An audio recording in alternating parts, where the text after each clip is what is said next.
Hello and welcome to another episode of Attacking Third, a CBS Sports podcast. I'm Sandra Herrera, CBS Sports lead NWSL writer, joined today by my colleague and co-host Lisa Roman, NWSL analyst and play-by-play announcer. We're always looking forward to these special edition episodes, and it is a special one today because we are also joined by a special guest, Karina LeBlanc, former Canadian women's national team goalkeeper, represented Canada at 5 World Cups, is a 2-time Olympian and bronze medal winner, and head of Concacaf women's football since 2018. Karina, we're hyped to have you here. How are you doing today? I'm hyped to be here, man. I mean, it's one of those things when you're sitting there talking, I'm like, you're aging me. You know, I still tell my daughter I'm like young. And you're like 17, 18 years. It's like, oh, that's an old woman right here. That's an accomplished woman right there. That's an accomplished woman. And the ceiling. Thanks, best friend. The ceiling's not even anywhere close. There's still so much that you are accomplishing and continue to do. I can't wait to chat about it. It's so lovely to have you here. I'm excited to be here. And Lisa, like we said before, based on our earlier conversation, we are best friends. So you know what? On a tough day, I'm just going to call you two and be like, hey, tough day, let's talk, you know, and then you guys will make me feel better, or you all will make me feel better. You gotta hash it out sometimes. You know, it's one of those weeks. There's a lot going on in the world of women's soccer. NWSL regular season action is underway. We've got some mini tournaments that are taking place within this regular season, featuring top flight clubs in NWSL and European sides as well. But let's zero in a little bit on some Concacaf action. I think we got to take some time, because we're here with a Canadian legend, y'all. So we got to take some time to zero in on Canada for a second. So I need you to hit us with it, Karina. Talk to me about Canada winning Olympic gold. It is a huge accomplishment for you, you know, and the country and the women's national team. Talk to me about it. Walk me through the emotions of that final of watching this team get that gold medal. You know, I'm just going to politely take the CONCACAF hat off right now, because, I mean, I'm supposed to be very neutral in that job. But I think everybody understands why it was just so special to watch this team of players come together, connect, and do what only they believed they could do. You know, it wasn't like the world was like, oh, watch out for Canada, they're going to win this Olympic gold. But Canada went in and they said, we want to change the color of this medal, and we want to do it for the next generation. We want to do it for each other. And it was one of those things. I was up in Canada covering it on TV, and, you know, I was being all neutral and being an analyst, and then all of a sudden, you know, the Brazil game happened, and it was just dramatic. And it's hard to be so neutral when it's so dramatic. And then it was Canada, USA. And I just remember this beautiful rivalry. I mean, you've heard both players talk about it. You've heard the Americans and the Canadians. It's just one of those things where, you know, like the Americans, for us Canadians, were like that big brother that always beat us. And if we go back to 2012, when I had the pleasure of winning the medal, it was that big game, and it was that deciding moment. As athletes, this is what you live for.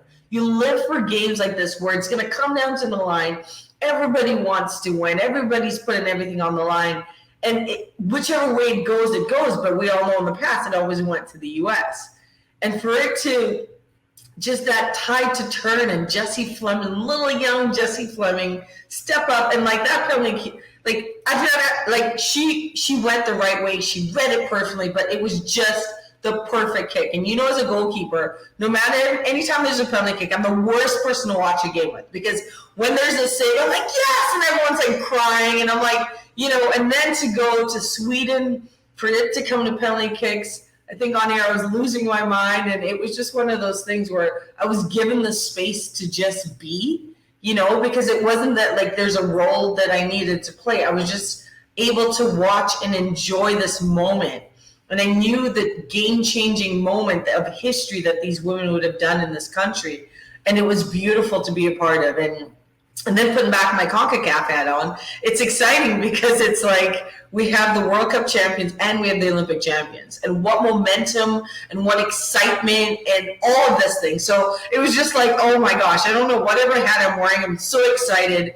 And I know for the U.S. players it was a tough loss, but then they won bronze. So for me, in terms of every hat I'm wearing, it's exciting, and I'm still kind of on a high from it. But how often does your country win a gold medal? Like never, ever. That is a fact. So there you go.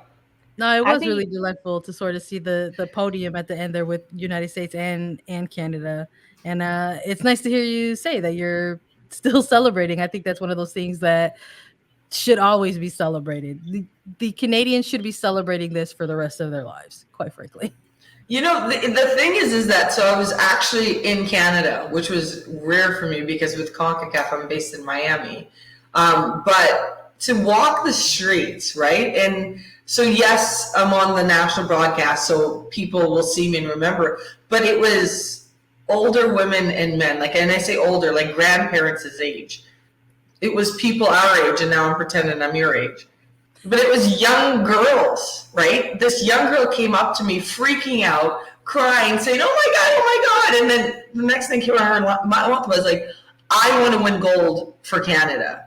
And you're like, oof, there it is, right? Like, this is why these women and players play this game. It's because it's for moments and that next generation to be like, I can do this. I want to believe it. And while that's been the mentality in the U.S., it hasn't necessarily been in Canada. So it was almost like, what a win. Like, this is why this team went out and did what they wanted to do, because it will forever change the conversation. And like you mentioned, heading into this Olympic tournament, it wasn't like all eyes on Canada. This is the year that they're going to win gold, which goes to show that young women, young athletes, young players everywhere, that you can come out of the woodwork and win this. Not that Canada did, but you can be an underdog in any situation and come out on top, which is so fabulous. You know what, best friend, you're right. But I was just saying, coming out of this pandemic, and I think this is one of the things we've highlighted, is we've all had our stories, right? We all know why this pandemic has been heavy. Everybody will have their story. For me, I almost died, but in that moment, I was like, you know what? If I get extra time, I want to do things that matter, and I want to have moments. And I think this is what the Olympics brought, is it brought moments to all of us where if we were the underdog, we felt seen. If we were the one with pressure, we understood it. Mental, so many different things came out. But you look at both of our CONCACAF teams, and there's players that really inspire us as human beings, no matter your walk. And we all want that hope at this time, because it's been a tough pandemic. But you look at what both of these teams have done, and it's like, I think everyone can find somebody in their stories to connect to and feel inspired to be like, you know what? Tomorrow, I got you. I'm going to go out and I'm going to bring my Olympic medal with me within myself and just be like, yes, I'm going for gold or bronze or whatever it is, but you're going to bring that best version of yourself. And I think that's what was exciting about watching this Olympics. I think it's so important that you touched on that and you made that a point, because these teams, CONCACAF or otherwise, are putting together these performances and having these type of moments in the midst of a pandemic. And I don't think that should be looked at or taken very lightly. That's huge. That's significant. It's a thing that so many of us in this timeline that we're living in, I don't think ever expected to, be navigating ourselves through. And yet here we are doing it, and then watching this Olympics finally happen after being, postponed, and then having everyone on the podium representing CONCACAF it was delightful. It just sort of felt like a wonderful culmination of events to sort of be like, you did it. And it's something to look back on and really sort of say, there are going to be people who get asked if it was worth it or going through this type of things. And a lot of these players are going to absolutely probably say, yes, profoundly yes. But looking at your role in terms of the leadership position that you're in as head of CONCACAF women's football, let's start getting into this a little bit. For you personally, what does that mean? What is your day-to-day like? My day-to-day is never the same. It was interesting. I think as athletes, we always talk about retirement being the first death, right? So you're like, who am I in this world? What am I meant to do? And I think consistently we hear from the players how we feel this responsibility to give back to the game that made us. I mean, nobody ever believes this, but I used to be the shyest kid in the world. You couldn't get me to talk. Yes, I know now you can't get me to shut up, but it was the sport that changed my life. And I think all players who've gone through this, we go through it and we're like, you know what, we almost don't want to leave the sport in all entirety. And sometimes you go into coaching and you go into whatever it is. But now there's this pathway to do so many other things, and I think that's what's the great thing about having a professional league or having positions like this, is that we get to go back and like share our purpose and our passion and connect that. And so for me, this opportunity at Concacaf wasn't anything that I dreamt of, but it was right there. And when I got appointed to this position, it was one of those things of like, how can I change this conversation? How can I impact these 41 countries? And it can either be daunting or it can be exciting. And for me, it's been one of those things that with the leadership of Victor Montagliani, he was our president of Canada Soccer, I saw a leader that cared about the women's game and was like, you know what we did in Canada in terms of 2012 and 2015 and hosting a World Cup, let's do that throughout the region. Let's let this region know that like women's football and women's soccer belongs and we deserve to be here. So my day-to-day, to answer your question, is always different, whether it's on a call speaking to the general secretaries or the presidents of some countries, talking about development of the game, coming up with programs, get to connect with amazing individuals like you, or just like, sometimes it's hard. I'm not going to lie. Sometimes it's not always peaches and rainbows and like, oh my God, this is great. I love soccer, because sometimes people aren't ready for the conversation, right? They don't understand the power of the game, and they don't understand that if you empower a young girl, you can empower a community, and this ends up changing everything down the line. But I think what we've been able to do at CONCACAF is highlight the stories, right? And almost in North America, sometimes we just see the stories that are relevant to us, the North America, like the Canada, the Mexico, and the US. But then to a young girl in Bermuda, Bahamas, when we develop this ecosystem that all of a sudden now they're going to play home games, that's massive. Because now we know what it's like to have our heroes and travel a bit and go see them. They've never had that. And you look at a team like Jamaica, who just went to the last World Cup in 2019. That was massive. Yeah. Because now in the Caribbean countries, young girls are like, wait, they look like me. I can do that. And it just helps change the conversation. So, I mean, great question. I've just deviated completely. You've caught me at the end of the workday. But most importantly, I think my days are never the same, but that's what's exciting about it. Sometimes it's challenging conversations, but I think with the right team around me and the leadership of CONCACAF with Victor and Philippe, we're ready to do some big things. You mentioned how after you retired, it was almost like, what next? And now that you are in this administrative role and this role with CONCACAF where you have the power to change the future and change the way that people look at women's soccer, how much do you rely on your experience as a player at the highest level in your role now? Oh, massively. I think if I were to forget that experience, then I wouldn't be doing what I'm meant to be doing. Because I think in life, everything we've been through prepares us for the next. And if I were to just ignore myself as a player and just be the administrator or that role, it would be not doing justice to every single player that's played before me, but then not even looking at the next generation. And so sometimes my voice is louder than others, and sometimes it's players focus and players first. But that's how Victor Montagliani has wanted it. He's like, let's put the players first. What do they want? What do they want to experience? And I think as you see the women's game evolve, it's no longer, women's football is the future. Women's football is here, and it's now. And there's a voice in it, So sometimes it's me just reiterating some of the voices of the players, but then also showing the power of this game has. And I think that's what's so exciting. I've looked at past episodes, which I did enjoy, by the way. And I think it's the players' voices are so powerful.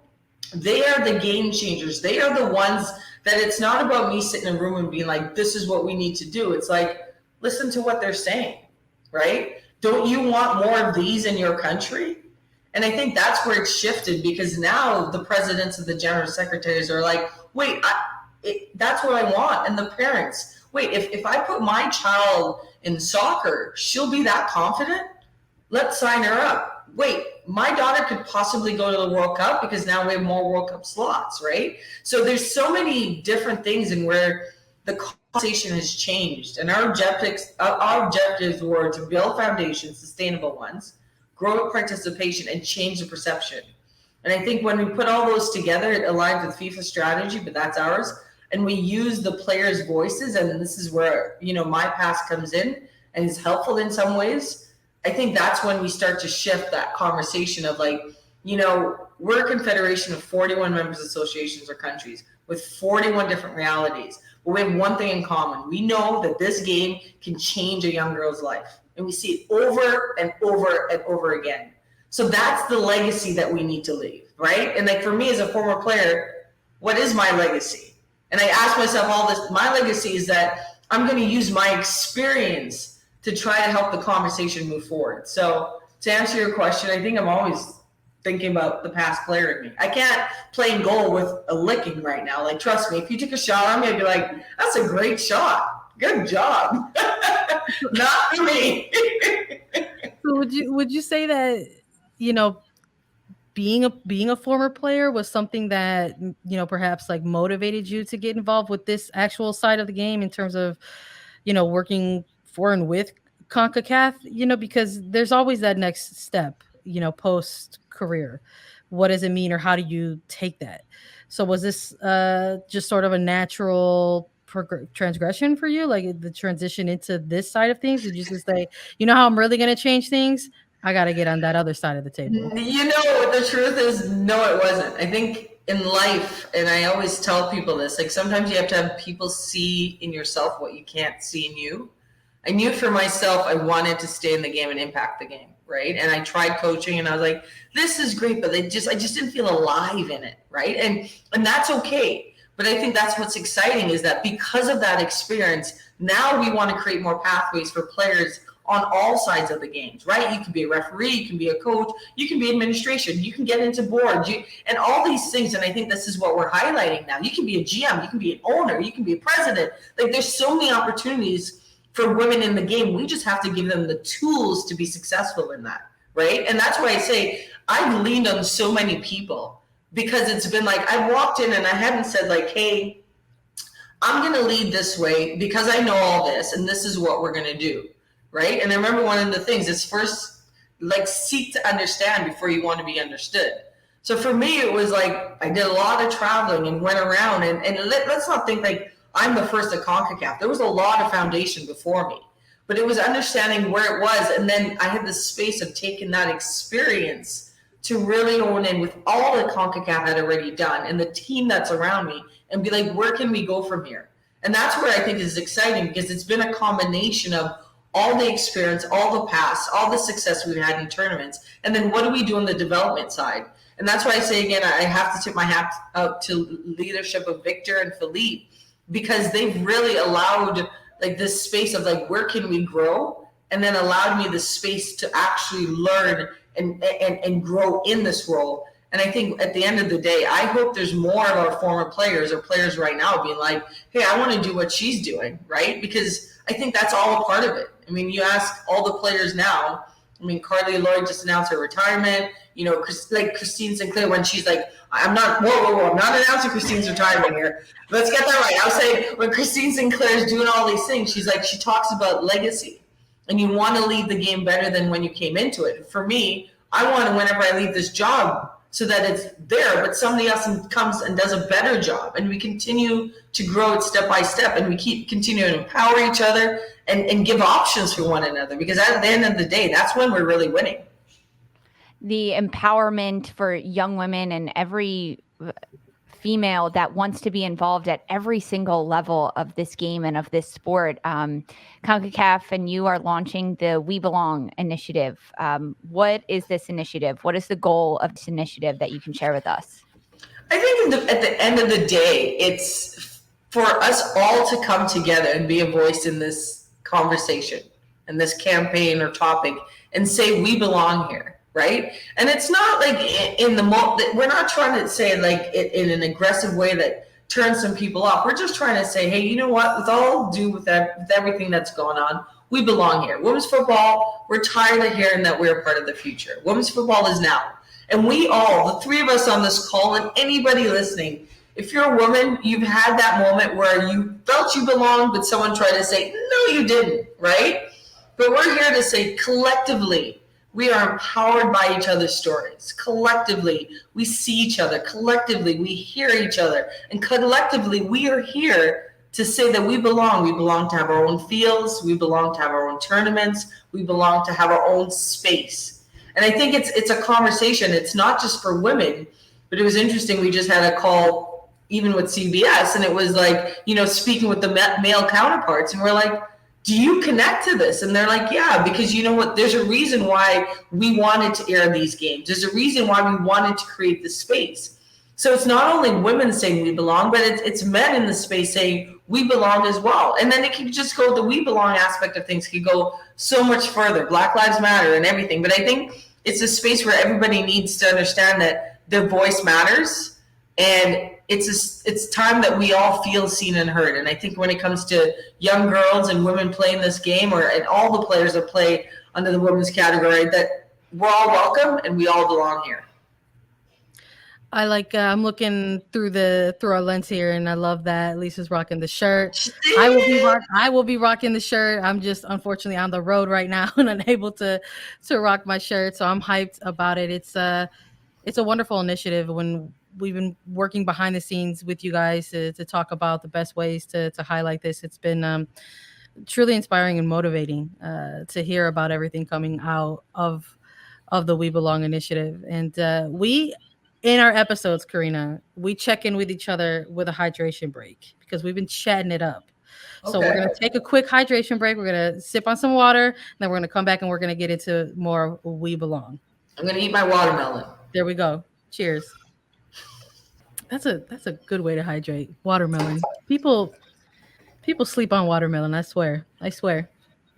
I was going to have some coconut water. I didn't know we're going to have a hydration break. My water's empty because I drink so much water. So I was like, watermelon it is. Stay hydrated. Concacaf W launching the We Belong shirts. Karina, where can fans, if they want to support this, where can they participate and maybe snag one of these shirts? Well, the website's going to be live, Concacaf W, this week. So there's there. But follow us on Facebook, Twitter, Instagram. I think we're going to start this big campaign August 26th, and I don't want to spoil any secrets, but it's a full movement. And I think this is what I think I'm most proud of the team that came up with this is that, like, I think you both tell me, I think everyone can connect to this. No? Yeah. Everyone can connect to this. I mean, it's just that time where I think what we've learned about ourselves in this pandemic is that we all have a voice and we're actually on this earth for something. So let's live the life we're meant to live and be loud in the ways that we're meant to be loud. But do you guys connect with it? Maybe stop saying you guys. Do you all connect with it? I love it. Karina doing the work. She said, stop it. You all. You know what? Yeah. Again, having these conversations behind the scenes before we start producing the content, right, is really part of the journey, I think, for me personally. Talking with Lisa when we're preparing episodes, for Second Third, or mapping out what's going to, go up on the CBS Sports site. It really is about a collective experience, quite frankly. And within that, there's all these great individual stories. And, I love that somebody like you is involved in such an important position in CONCACAF right now, because hearing you talk about it resonates, especially when you talk about the 41 countries. I mean, the experiences that we're going to hear about, even directly from players from the United States, are going to be completely different from those of the players who are going through soccer experiences somewhere else, whether it's like a Belize or Panama or so on and so forth. So it's just so important to have these types of initiatives in place, because it's going to be those reminders. There's going to be a lot of people who find themselves perhaps wanting to get involved or connect with some of these stories along the way, and learn some new things for the first time. If they didn't know before, they're absolutely going to learn today and beyond. So it's delightful. I love what's coming out of the We Belong initiative, and I can't wait to see more of it for sure.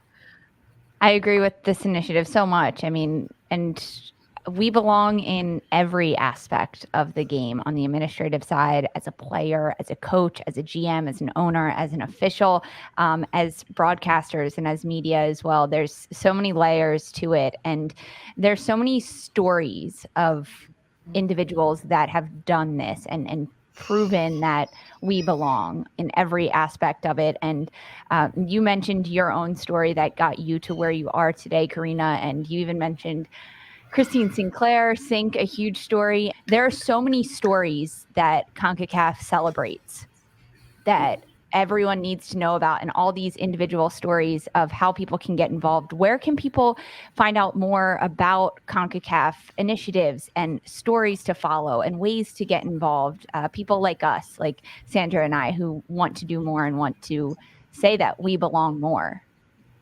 I mean, we are all over, right? On social media, we have Instagram, Concacaf W, we have Concacaf and Twitter. We have the website, which I'm saying, hopefully by the time it's aired, it's been clicked and launched. I think it's going to be right around the time of this, like by the end of this show. But I think the most important thing, and you've just raised so many important points right there, is that join us in this conversation. And I say us, as in the three of us, as in North America, and for those that don't know, CONCACAF is North America, Central America, and all the Caribbean countries. So that's what make up the 41 countries.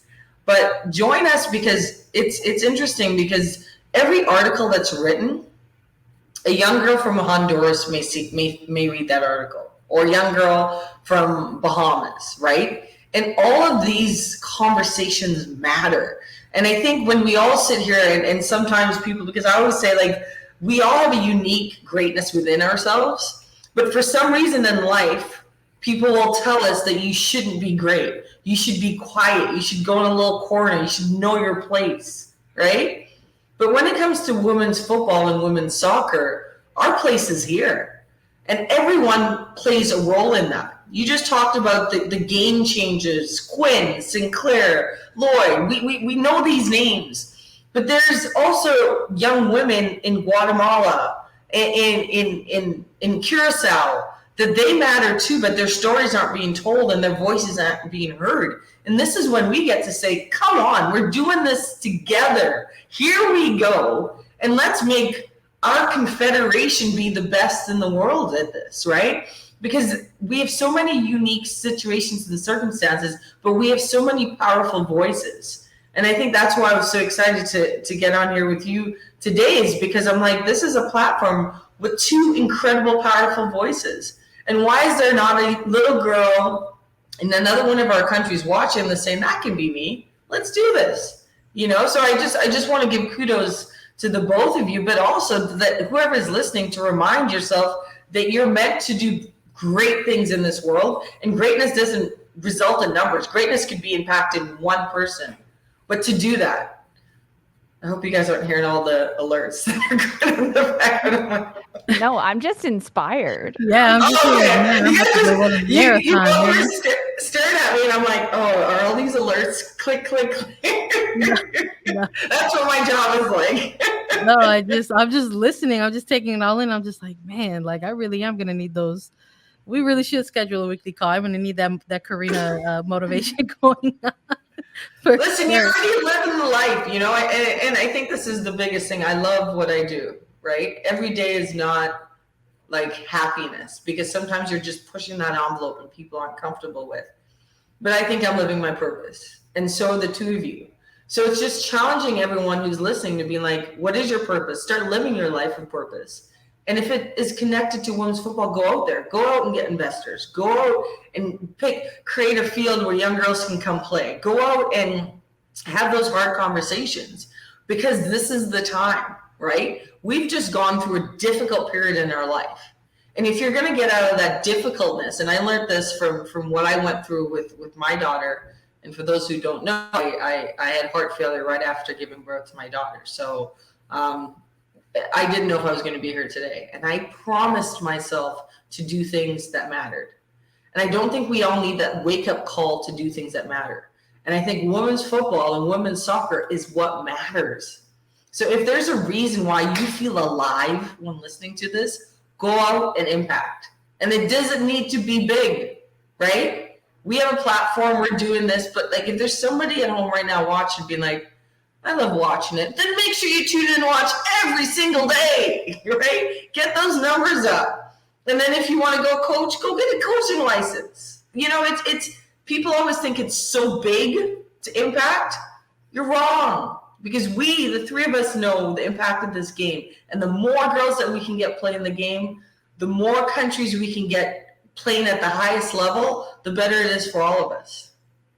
Tune in, watch games, talk about games with your friends and families, go to a game and scream your head off. There's so many ways. I mean, like you said, there's infinite amount of ways to get involved and make a difference. And Karina, you have so much passion and such a vision to make a difference. For you, what is your hope of the future of women's soccer and women in football?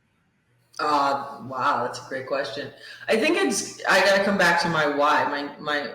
My new why is obviously my baby girl, right? Like if she chooses to play soccer, I just want her path to not be as maybe hard as mine was. You know, and I want her to be able to find a place where she can express herself and be free. And just, you know, I think the best part of playing the game, if you ever saw me play, I was always smiling. People are like, what's wrong with you? You know, I was never nervous for the big games because I'm like, listen, all that hard work, this is the reward.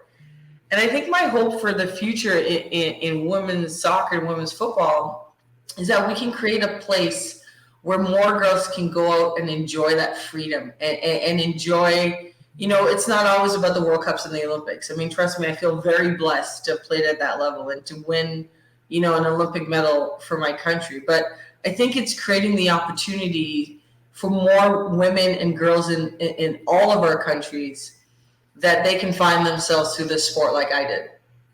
You know, and that sounds a little cheesy, but you know, I mean, just think of what this world would be if every girl had the opportunity to play and to experience what we know to be true. I think we would have way more successful lives, you know, because we know what women in executive positions do. We know that it adds values to the return on investment. We know that, you know, a girl will be more or less likely to have different types of abuses if they play sport. We know the power of the sport, but then we really know what, you know, being on a team and being connected on something bigger than yourself means and how that sets you up in life. So, I mean, I think for me, the future of the sport is that we just have more access and opportunity for the sport throughout our entire confederation. And so that every girl can get the opportunity to play. And when you play, you feel awesome, you know, and create those environments that women and young girls can feel awesome when they come to the field. You know, Karina, it really does sort of feel at times like we're living in a very specific moment. It's a very transitional moment for this side of the game.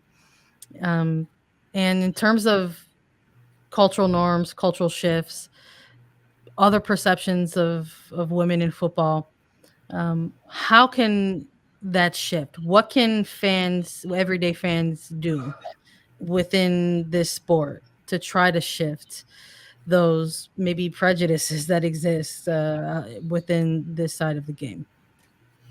It's a great question you asked because I think we all play such a big role. You know, being a Black woman, it was always one of the things when I remember my dad used to say to me, don't make the fact that you're a Black woman be two strikes against you. So let people know who you are. And I think that's what it is. I think people need to be strong enough in owning their authentic self. And then for those who aren't able to be loudly themselves, I think it leans on other people to help them feel confident enough to own who they are. And that's how we change perceptions. We have the voices, we have the stories, because you only know what you know. And I think I've seen this so many times, and sitting down with some people and having some hard conversations that are hard for me too. And just be like, can we go towards this? And it's a beautiful place where you end up moving forward in a conversation because you were brave enough to have the conversation, And you talk about this being an important time in the game, in the world. I think it's all of us putting our hand up and saying, you know what, I actually don't know. Instead of pretending and being like, oh, I know, and I'm going to own this. Hey, I don't know this. And I think that's what I've learned in my position is, hey, I don't know this. Who can help me learn more and be better? And I think that's where we can be in this world. And we can use the platform of this sport because the incredible players that represent our sport is unbelievable. You look at the Olympics that just happened. You can look at the World Cup. Every story you hear is a story of overcoming something. I remember standing on the podium in 2012, seeing our flag rise and crying the ugliest tears in my life. I wish somebody said cry gracefully. My hometown, there's a life-size poster, and I'm like, but I remember looking at these women and being like, every woman here had been cut and had been told they weren't good enough. And what did that do? That created something inside of them that made us connect on something bigger than ourselves. And I think every player today has that. And they are connected on something bigger than themselves because they want to make the game better by the time they're done.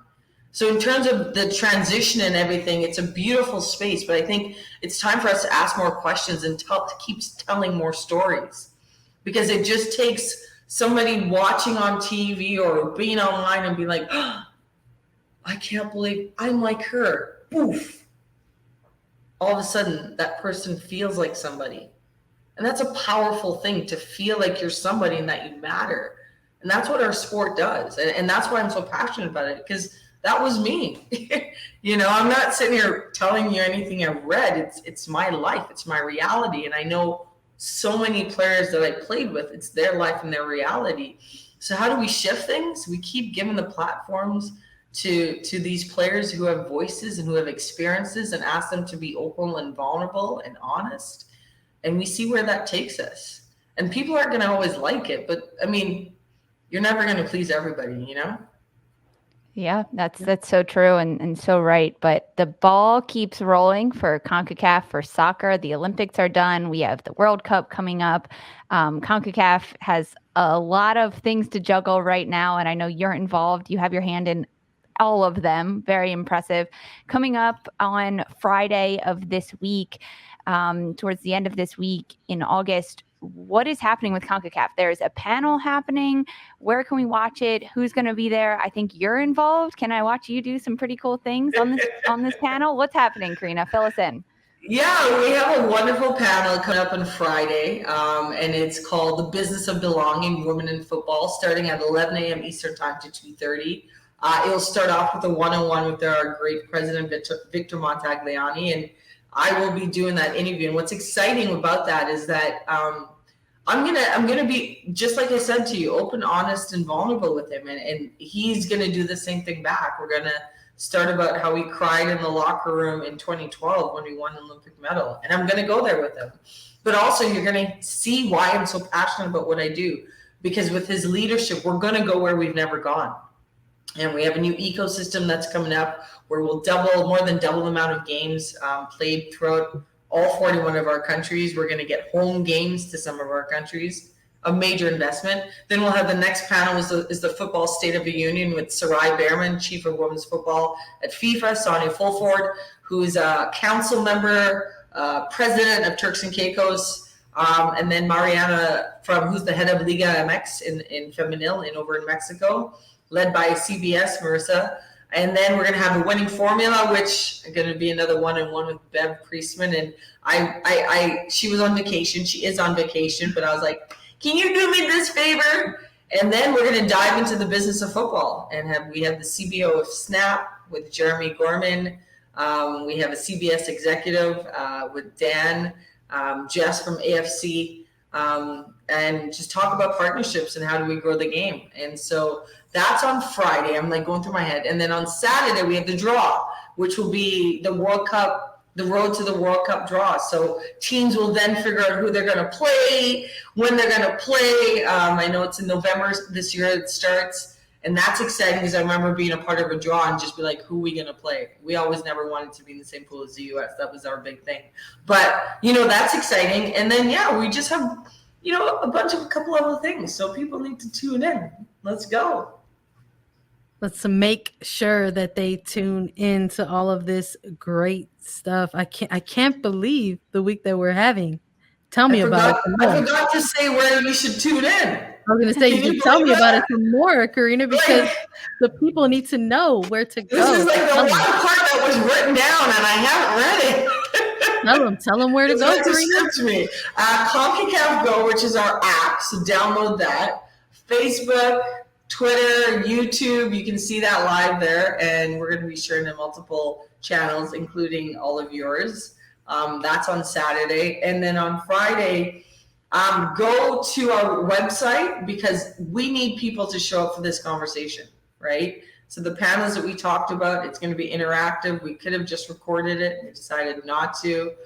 So the joys of a live panel, cheers, woo!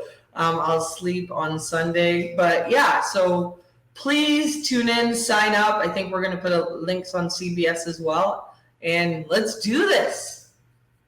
Let's do it. Let's get into CONCACAF. We belong. Attacking Third belongs. I'm putting it here on record. We do belong. It's so funny to think about how when we first started off this podcast and we were doing all the work to build up and kind of make it come to life. And one of the things that we wanted to talk about, was in our trailer. We said it in our trailer that the beautiful game is our game. And it is. And we belong. And if you're listening to this and you're motivated by what you've heard today or inspired by what you've heard today, you belong to. So, Karina, thank you so much for joining us today. I can't wait to have you back. I'm putting it out here now. I want to have you back with us on Attacking Third because I think there's going to be more to talk about. There's going to be what comes out of the panel. There's going to be what comes out of that draw. And I think we got to have you back to wrap it up and chop it up some more with all of that. So thank you so much for being here with us today. I want to thank all of our listeners for joining us today on Attacking Third. A quick reminder to follow us on Twitter at Attacking Third. We're on Apple Podcasts, Spotify, Stitcher, anywhere you find your podcast show. You can leave us a 5-star review and leave us a 5-star review with a question, and we might answer it on one of our segments. And we're also available as videos. So go ahead and subscribe to us on YouTube. Just visit youtube.com/Attacking Third. And we'll be back with another episode to preview NWSL action, maybe recap some other women's soccer action happening across the globe, as always. So thank you and stay tuned. For Sandra Herrera, Lisa Roman, and Karina LeBlanc, this was Attacking Third.